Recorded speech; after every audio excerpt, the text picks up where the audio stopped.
नमस्कार दोस्तों, स्वागत है आपका हमारे यूट्यूब चैनल पर। आज के इस वीडियो में करेंगे जो आज पैट का एग्ज़ाम हुआ है पहली शिफ्ट का, वो देख लेते हैं। तो वीडियो स्टार्ट करने से पहले आप लोगों से एक बात कहना चाहूँगा कि जिन दोस्तों ने चैनल को सब्सक्राइब नहीं किया तो प्लीज़ चैनल को सब्सक्राइब कर लीजिएगा और पास में जो बेल आइकन होता है उसको भी ज़रूर दबा लें। चलिए शुरू करते हैं। तो आज के सेशन में पहला क्वेश्चन है, 40% व्यक्ति समाचार पत्र एक्स पढ़ते हैं और 50% व्यक्ति समाचार पत्र वाई पढ़ते हैं। 10% व्यक्ति दोनों समाचार पत्र पढ़ते हैं। तो कितने व्यक्ति दोनों में से कोई समाचार पत्र नहीं पढ़ते? तो इसका देखिए क्या हो सकता है। इसका आंसर हो सकता है ऑप्शन सी, 20%। अगला है 5 परिणामों का जो औसत है 46 है और पहले 4 का 45 है, तो पांचवा परिणाम क्या होगा? तो देखिए ये क्वेश्चन आपका आया था, आप देख सकते हैं। अगला है अंडर रूट में 29.8116 प्लस अंडर रूट 77.44, तो बराबर क्या होगा? तो इसका आंसर हो सकता है ऑप्शन सी। अगला है पादप कोशिका भित्ति निम्नलिखित में से किससे बनी होती है? तो इसका हो सकता है ऑप्शन बी, सेलुलोज। अगला है आपका 5.21 इंटू 6.32 माइनस 2.9272, तो इसका आंसर हो सकता है ऑप्शन बी, 30। अगला दिया हुआ क्वेश्चन आपका मैथ का है, बहुत ही सिंपल सा है। इसका देखिए आंसर क्या हो सकता है, ऑप्शन सी, 100। अगला देख लेते हैं क्वेश्चन क्या कहता है, किस विकल्प में सही विलोम युग्म है? तो इसका हो सकता है ऑप्शन ए, ख्याली पुलाव पकाना। मुहावरे का सही अर्थ क्या होता है? तो इसका हो सकता है ऑप्शन सी, असंभव बातों की कल्पना करना।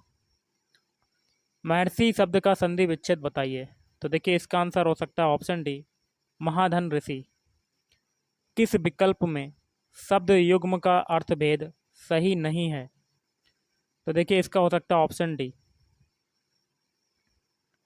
किस विकल्प में सभी शब्द परस्पर पर्यायवाची हैं? तो इसका हो सकता है पार्वती, रुद्राणी, भवानी। अगला देख लेते हैं, एक पैसेज दिया हुआ है, पढ़ सकते हैं आप, पूरा का पूरा पैसेज है आप। तो देखिए इसका क्वेश्चन देख लेते हैं, बाज कार्लोलाइंस ब्रदर्स एन आउटडोर टाइप। तो इसका हो सकता है ऑप्शन है नो। अगला देख लेते हैं, वाई वर द, यहाँ पर इसका आंसर हो सकता है ऑप्शन डी, फॉर बेटिंग। अगला है, एक महिला की ओर इशारा करते हुए नीलेश ने कहा, वह मेरी पत्नी के दादा की इकलौती संतान की इकलौती बेटी है।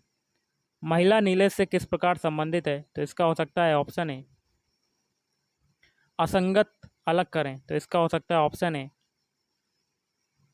1 जनवरी 2006 को रविवार था। 1 जनवरी 2010 को सप्ताह का कौन सा दिन था? तो इसका हो सकता है शुक्रवार।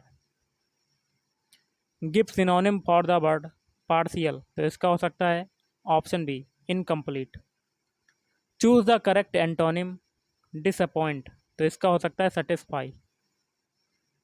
Give one word substitute for, जैसे कि दिया हुआ है the practice of writing, editing and, अथवा लिखा है कंपाइलिंग डिक्शनरीज। तो इसका हो सकता है ऑप्शन है।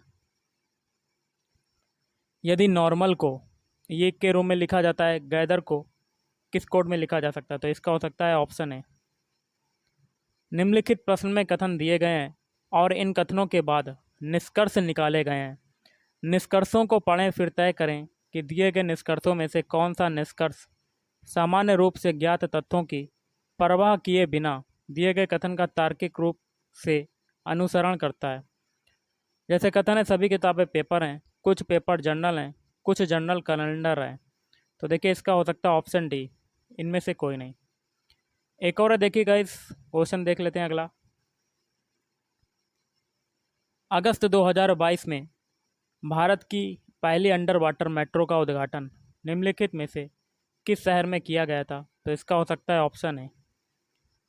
निम्नलिखित में से किस देश के वैज्ञानिकों ने पहला कृत्रिम भ्रूण तैयार किया है? तो इसका हो सकता है ऑप्शन है इजराइल। प्रधानमंत्री नरेंद्र मोदी ने निम्नलिखित में से किस राज्य में IIBX India international bullion exchange launch किया है? तो इसका हो सकता है ऑप्शन सी, गुजरात। निम्नलिखित में से किस देश ने अगस्त 2022 में ताइवान के आसपास अपना अब तक का सबसे बड़ा सैन्य अभ्यास किया है? तो इसका हो सकता है चीन। क्वेश्चन है, भारतीय सेना ने जुलाई 2022 में खाली जगह नामक एक अखिल भारतीय उपग्रह संचार अभ्यास का आयोजन किया था। तो इसका हो सकता है आपका ऑप्शन बी। भारत के किन दो शहरों के बीच आकाशा एयर की पहली उड़ान का उद्घाटन किया गया? तो इसका हो सकता है ऑप्शन सी, मुंबई से अहमदाबाद। आज़ादी का अमृत महोत्सव के तहत बड़े चलो अभियान निम्नलिखित में से केंद्रीय मंत्रालय द्वारा शुरू किया गया है? तो इसका हो सकता है ऑप्शन बी, संस्कृति मंत्रालय। अगला देख लेते हैं, निम्नलिखित में से कौन भारत का पड़ोसी देश नहीं है? तो इसका है यूएई। निम्नलिखित में से किस आईआईटी ने भारतीय भाषा प्रौद्योगिकी को बढ़ाने के लिए A14 भारत में नीले कड़ी केंद्र की शुरुआत की? तो इसका हो सकता है आईआईटी मद्रास। किस केंद्रीय मंत्री की अध्यक्षता में चंडीगढ़ में नशीली दवाओं की तस्करी और राष्ट्रीय सुरक्षा पर एक राष्ट्रीय सम्मेलन आयोजित किया गया? तो इसका हो सकता है अमित शाह। निम्नलिखित में से कौन सा राज्य भारत में पहला हर घर जल प्रमाणित राज्य बन गया है? तो इसका हो सकता है ऑप्शन बी, गोवा। अगला है, अंतर्राष्ट्रीय जैव विविधता दिवस किस तारीख को मनाया जाता है?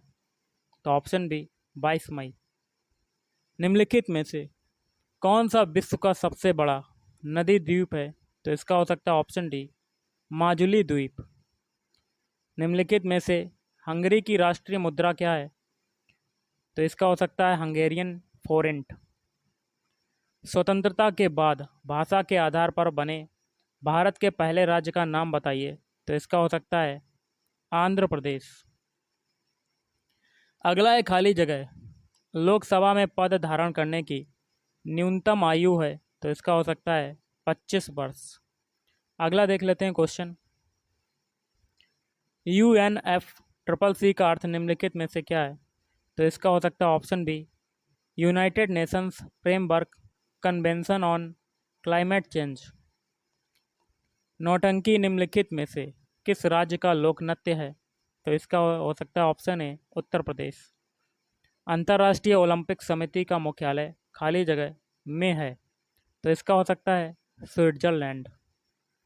निम्नलिखित में से किसने प्रसिद्ध पुस्तक पावर्स ऑफ द माइंड लिखी है? तो इसका हो सकता है गुलजार। अगला देख लेते हैं, निम्नलिखित अनुच्छेद को ध्यानपूर्वक पढ़ के प्रश्नों के उत्तर देना है। देखिए पूरा का पूरा दिया हुआ है। तो देखिए क्वेश्चन क्या कहता है, साहित्य अपने दायित्व का निर्वाह किस प्रकार पूरा करता है? तो इसका हो सकता है ऑप्शन बी, दुष्प्रभावों को सामने लाकर। साहित्यकार समाज के प्रति अपने उद्देश्य को कैसे परिपूर्ण करता है? तो इसका हो सकता है ऑप्शन ए, साहित्यकार समाज में अपनी कृतियों द्वारा आशा का संचार करता है और उत्साह एवं कर्तव्यवाद का संदेश देता है। साहित्य हमें किस तरह से पुरानी पीढ़ियों की जानकारी देता है? तो इसका हो सकता है ऑप्शन बी, राष्ट्र का इतिहास, गरिमा, संस्कृति, सभ्यता, पूर्वजों के विचार, अनुसंधान आदि तत्कालीन साहित्य द्वारा ही जाने जा सकते हैं। साहित्य केवल समाज का दर्पण क्यों नहीं है? तो इसका हो सकता है ऑप्शन है, क्योंकि साहित्य द्वारा समाज की विडंबनाओं और विसंगतियों पर प्रहार करके उनमें सुधार लाने की कोशिश की जाती है। प्रस्तुत गद्यांश का सर्वाधिक उचित शीर्षक क्या हो सकता है?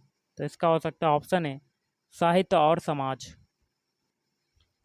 निम्नलिखित अनुच्छेद को ध्यानपूर्वक पढ़कर पूछे गए प्रश्नों के उत्तर देना है। देखिए अब पूरा देख सकते हैं आप। क्वेश्चन देख लेते हैं क्या क्वेश्चन कहता है, गद्यांश में चिरस्थायी शब्द का कौन सा विलोम शब्द प्रयुक्त हुआ है? इसका हो सकता है ऑप्शन डी, क्षणभंगुर। सत्य की तलाश कैसे की जानी चाहिए? तो ऑप्शन सी हो सकता है, श्रद्धापूर्वक अंतः विद्यमान सत्य के मार्ग पर आगे बढ़ते हुए इस सत्य का साक्षात्कार करें।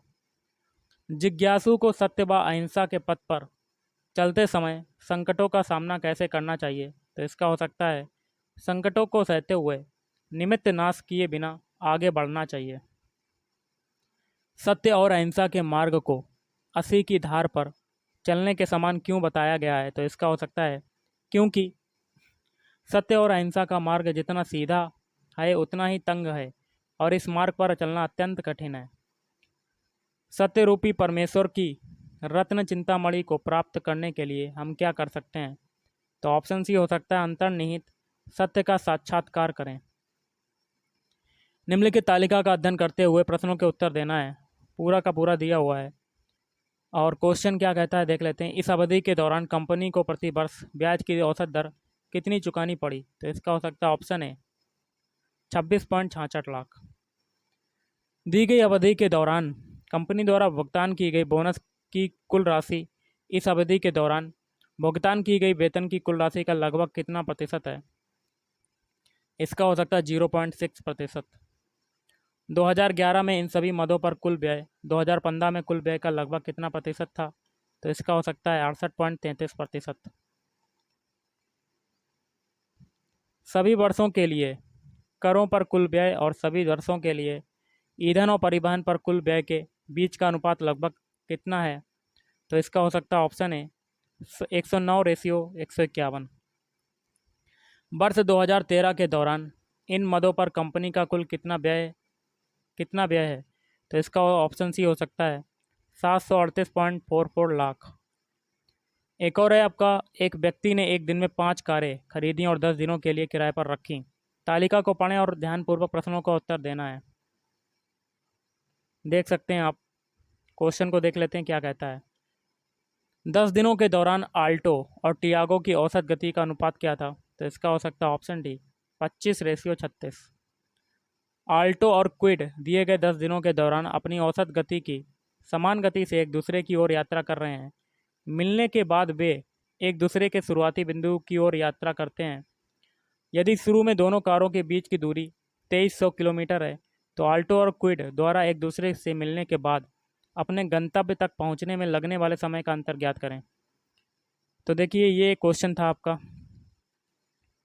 अगला है, दिए गए 10 दिनों के दौरान कार मिनी द्वारा उसकी औसत गति से 875 किलोमीटर की यात्रा करने के लिए एक समय का दिए गए 10 दिनों के दौरान कार स्विफ्ट द्वारा उसकी औसत गति से 990 किलोमीटर की यात्रा करने में लिए गए समय से अनुपात ज्ञात कीजिए। तो देखिए इसका हो सकता है ऑप्शन सी 56:99। अगला है, देख सकते हैं क्वेश्चन। 10 दिनों के दौरान टियागो और मिनी द्वारा तय की गई कुल दूरी का अनुपात। तो इसका हो सकता है ऑप्शन है 18:25।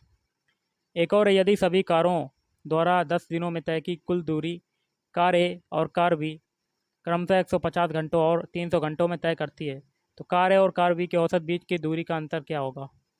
तो इसका हो सकता है ऑप्शन डी 61 किलोमीटर प्रति घंटा। अगला क्वेश्चन है, निम्न रेखा आरेख का अध्ययन करें जो 2001 से 2006 तक 6 वर्षों के दौरान प्रत्येक वर्ष की शुरुआत में कंपनी में शामिल होने और कंपनी छोड़ने वाले कर्मचारियों की संख्या दर्शाता है।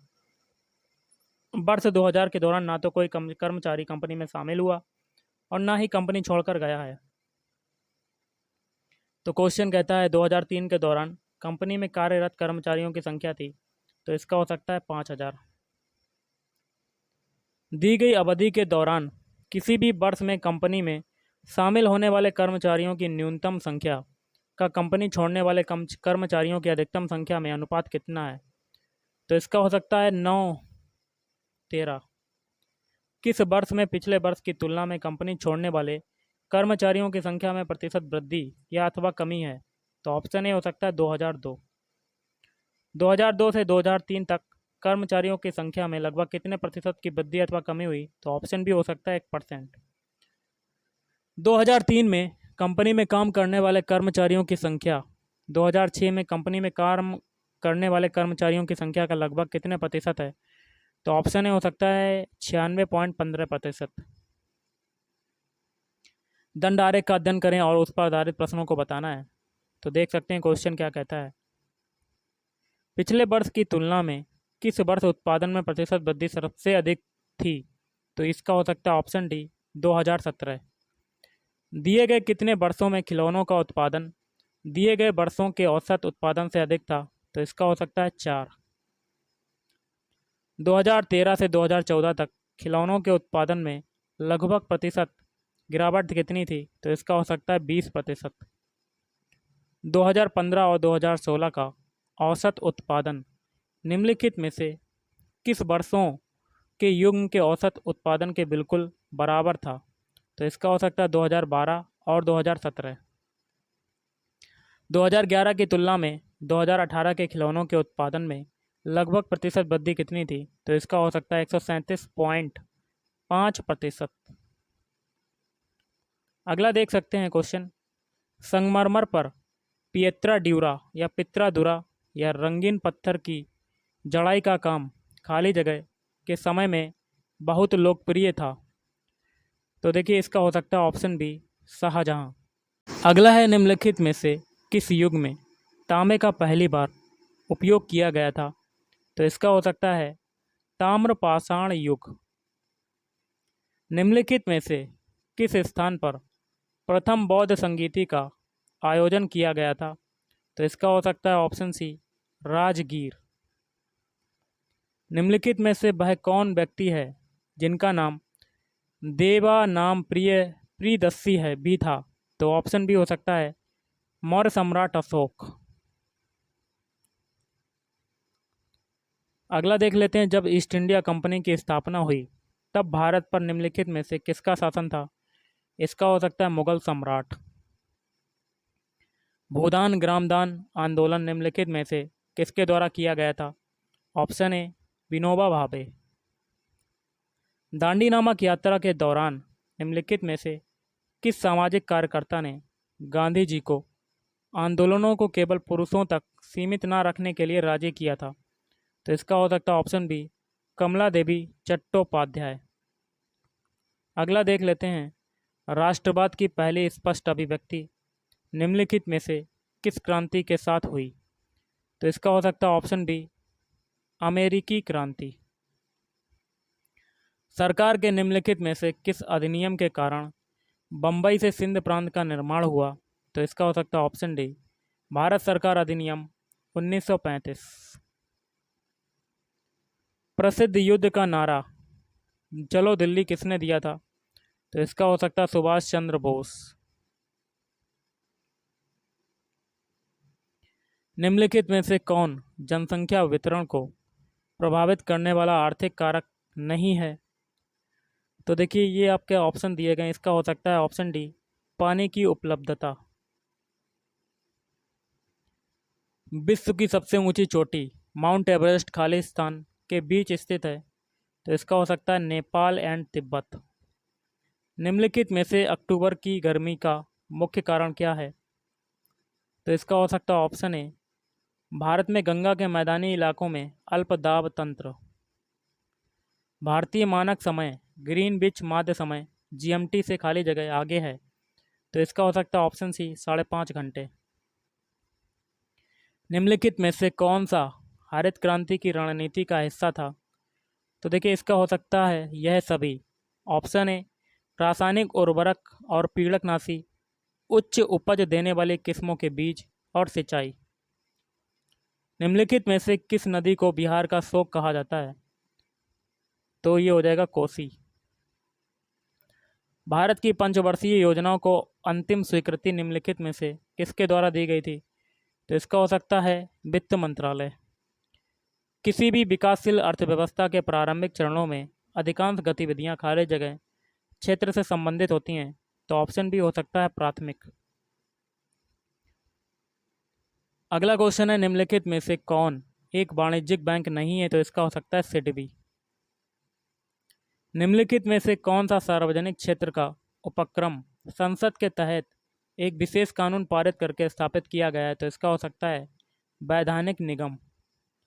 भारत की संघ कार्यकारिणी में निम्नलिखित में से कौन शामिल नहीं है? तो इसका हो सकता है ऑप्शन डी राज्यों के मुख्यमंत्री। निम्नलिखित में से कौन सा अनुच्छेद भारतीय संविधान में सर्वोच्च न्यायालय की स्थापना और गठन के बारे में है? तो इसका हो सकता है 124। खाली जगह के पास मौलिक अधिकारों को लागू करने की शक्ति है। तो इसका हो सकता है सर्वोच्च न्यायालय और उच्च न्यायालयों। भारत में राष्ट्रीय मानवाधिकार आयोग निम्नलिखित में से किस मंत्रालय के अधीन है? तो इसका हो सकता है गृह मंत्रालय। निम्नलिखित में से किसे किसी केंद्र शासित प्रदेश में उच्च न्यायालय स्थापित करने का अधिकार है? तो इसका हो सकता है संसद। निम्नलिखित में से कौन सा वनस्पति रेशा नहीं है? तो इसका हो सकता है ऑप्शन सी नायलॉन। तारों का रंग निम्नलिखित में से किस पर निर्भर करता है? तो इसका हो सकता है ऑप्शन बी उसके तापमान। निम्नलिखित में से कौन सी गैस ग्लोबल वार्मिंग के लिए जिम्मेदार है? तो इसका हो सकता है ग्रीन हाउस गैस। न्यूमोनिया मानव शरीर के निम्नलिखित में से किस अंग को प्रभावित करती है? तो इसका हो सकता है ऑप्शन बी फेफड़े। तो गाइस आज के इस वीडियो में इतना ही। थैंक यू, धन्यवाद।